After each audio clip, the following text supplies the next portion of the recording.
Okay, let's see. Back in here.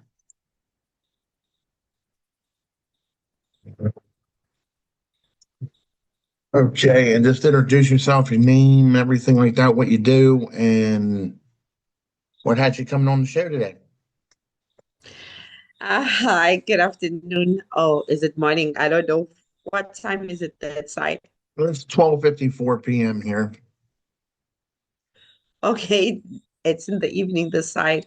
Okay, my name is Nontsigelelo Masondo. I'm just coming here to talk about resilience and starting over, after you've taking a change, taking a change in life. Wow, that's super cool. So tell us more about this. I got five questions here for you, but just tell more about yourself. Of what country are you in? I'm in South Africa. I am in South Africa. Um, What else would you like to know? It's South Africa. I think we've been on the news lately. I'm a mother to a 28-year-old. I've just finished doing my honors. I'll be graduating in October. And I decided to just take a change and start all over again and start studying. I am also a budding author, a public speaker, and a motivator. Oh, cool. What's your author book at? What's your book about? It's about inspiring women to actually rise above the situations that they find themselves in. Um, so many times as women, we are told, one of the books that I wrote about is about, I don't know if you know, if you read the Bible. Oh Um, yeah, yeah, we do. okay, and it talks about Vashti. So I'm focusing on Vashti, Queen Vashti, in the book of Esther when she said no. So I'm writing that book from her perspective, what it meant for her to say no at that time, and what it means for us as women right now to say no, and the empowerment of actually finding value in just saying no, I can't do that. No, I'm tired. No, I'm not just going to be described as a mother or anything else, but to dream and actually want to do more. That's what I'm focusing on. Just learning to be more. Okay, so first question: your career spans over 22 years, multiple sectors, and your different roles. When you look back, what do understand about your career journey that you could not see when you were living through it? Okay, when I started working, I just assumed that you get into a position and you stay there for life. But what I've found and I've seen is that you do not have to stay anywhere where you are unhappy, and that there is room to grow and you are allowed to evolve, and that there are different kind of leadership styles, and you take what is important to you and you learn from it, and you can move from one career to the next and take the good things and the bad things, you can just leave them behind and grow from them. Very well spoken. Okay, cool. 4 years ago, you made the decision to return to school and pursue a bachelor's degree in public administration, eventually completing your honors. What made you decide to start over academically at this stage of your life, and what almost made you give up? Well, like I did say, I have a daughter who'll be turning 28 next month. When I was looking at my life, I kept looking at, a lot of people always talk about generational curses and breaking the ceiling for yourselves and everything. What I realized was that I was stuck in a role because my diploma was more into finance, and as much as I had trained in finance and everything, but I was not getting positions in finance. It was more in administration. So that was the first motivation. The second motivation was I didn't want to when they read the obituary, I do not know if it's done the same way in your country, but here in South Africa, when there is the obituary, they read where you started to go to school and everything. And I didn't want it to be boring. You learned maybe 20 years ago, and then you just stopped. As you grow in life, there's AI, there's so many things that are happening. And so we are needed to grow and not just sit in one place.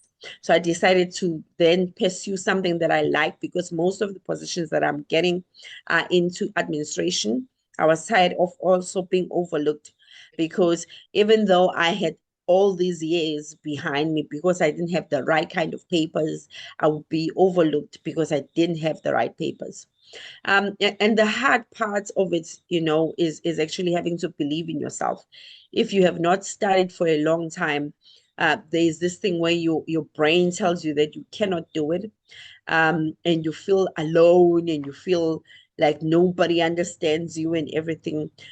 So that I had to go back to that and just tell myself that even though I'm no longer young as I was before, but now I'm very much capable of actually doing more and I can learn. And at this stage in my life, where there've been barriers where I've put myself in those barriers, and there've been times where um, I've been put in barriers, I can actually overcome and become better than that. Yeah, I seem to feel like I have to guide you a little bit with this one thing. You're heading Okay. into a path here where you could probably get an MBA. Did you ever think about that? Master's of Business Administration? And try I'm to going to build. do that next year. Yeah, cool. Because I mean, Yeah. that was the path I was into in a kind of a different sense where I wanted to be in business administration because I've published books in business. So I got Mm, the MBA from University of Phoenix, and then now I'm going for a DBA, and I'm trying to mm. finish that up. And that's a rocky road ahead, bouncy road. But that's another thing to say. Everybody has their path about what they want to do, how they want to construct it.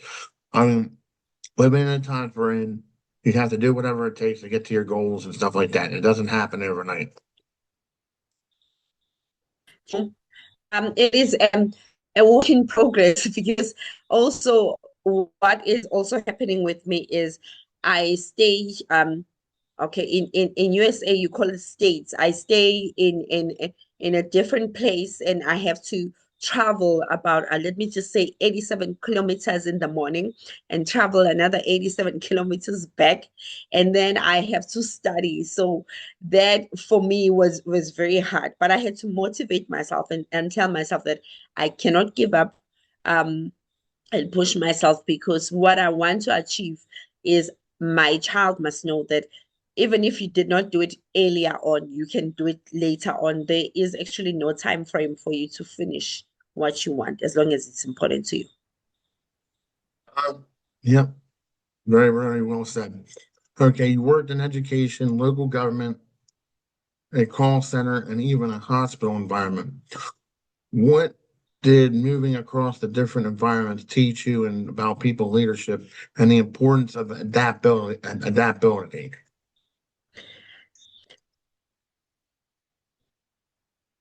Okay. I remember the one place where I worked and the impact was very big for me was when I was working in a call center.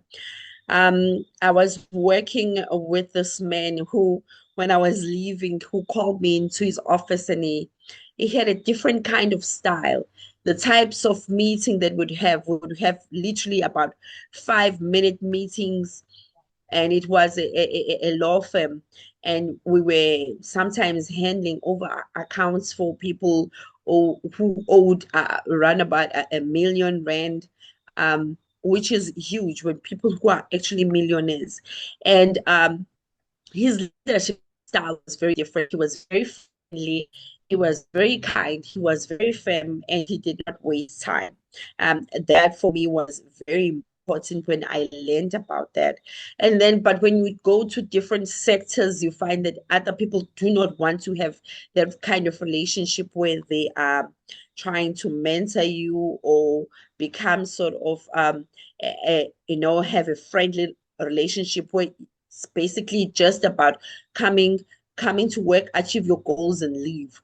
So I've learned that you can lead with kindness. And that is what I learned, especially when I was working in the call center. His name was Anthony, and he was an amazing leader where he literally led with kindness. Even though meetings with him were 5 minutes, but they were so impactful because he did not believe in wasting time. Wow. Okay. So learning off of other people and working together with other people, very, very key there, for sure. Very, very key. Yes, Okay. you cannot do anything if you're working by yourself. There is no I in team. You cannot build a town by yourself. As much as we'd like to think that we have the Moses anointing of building the boat or the ark by ourselves, but during these times, there's so many things that we can learn from each other. We can learn patience, we can learn kindness, we can learn to be ambitious, we can learn to grow and further ourselves. Very, very, very, very well said. Number four, we often talk about career success as it is as a straight line. Your story suggests the opposite. What would you say to someone who feels they have fallen behind because they are changing careers, returning to school, or starting again later in life?